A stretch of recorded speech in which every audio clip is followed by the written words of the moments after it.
तो बीएनएस का चैप्टर 5 जो है वो offences against women and child से डील करता है, जिनमें कुछ ऑफेंसेस जो हैं वो वुमेन की रिगार्डिंग मैरिज से रिगार्डिंग है। तो उनसे रिलेटेड हम ऑफेंसेस को एक बार क्विकली सम अप करते हैं कि कौन कौन से ऑफेंसेस हैं जो मैरिज से रिलेटेड हैं, जो वुमेन्स की रिगार्डिंग है। तो यहाँ पे सबसे पहले हम अगर बात करें तो सेक्शन 80 जो है बीएनएस का वो बात करता है डाउरी डेथ के बारे में। इससे रिलेटेड फॉर्मर जो आईपीसी में सेक्शन था वो था 304 बी, जहाँ पे डाउरी डेथ कैसे कॉन्स्टिट्यूट होती है, where the death of a woman is caused by any burn, bodily injury, या अकर होती है किसी otherwise than under the normal circumstances within the 7 year of her marriage and soon before her death she was subjected to cruelty, harassment by her husband या किसी relative of the husband के द्वारा in connection with any demand of dowry, such death is considered as dowry death and husband and relative shall be deemed to have caused her death। यहाँ पे dowry का same meaning derive किया जाएगा under section 2 of the dowry prohibition act 1961। और dowry death के लिए punishment कितनी दी हुई है, तो it will be punishment for the term which shall not be less than 7 year, और ये एक्सटेंड हो सकती है इम्प्रिजमेंट फॉर लाइफ तक।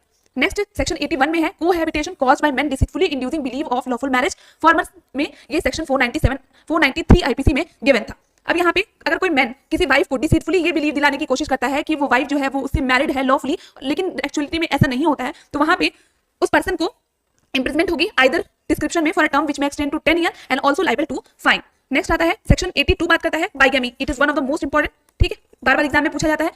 Marrying again during lifetime of husband और वाइफ। फॉर्मरली अगर देखें तो सेक्शन 494 आईपीसी जो है वो इसके रिगार्डिंग में बात करता था।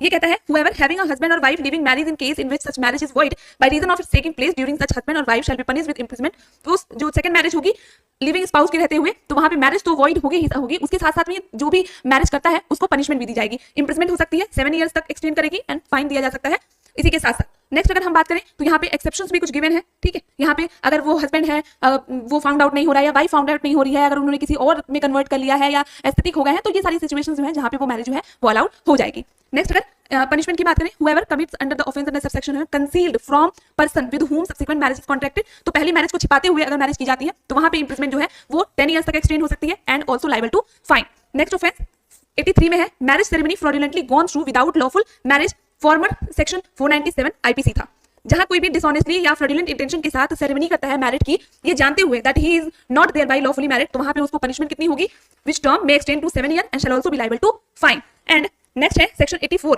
इंटाइसिंग और टेकिंग अवे और detaining with criminal intent a married woman. Formerly ये सेक्शन 498 आईपीसी था। तो यहाँ कहीं भी किसी पर्सन किसी वुमन को टेक किया जाता है या इंटाइस किया जाता है इस रीजन ऑफ बिलीफ में wife of any other woman with intent that she may have illicit intercourse with any person or conceal or detains that with intent such woman, तो वहां पे उसको इंप्रिजमेंट कितनी होगी, एक्सटेंड हो सकती है 2 ईयर्स के लिए विद फाइन और विद बोथ। यहाँ पे सेक्शन 85 जो है वो बात करता है हस्बैंड और relative of husband of a woman subjecting her to cruelty. Formally ये सेक्शन 498 आईपीसी था और 86 भी क्रुएलिटी को डिफाइन करता है जो फॉर्मली सेक्शन 498 आईपीसी था। So this was all the offences which is against the woman and relating to marriage.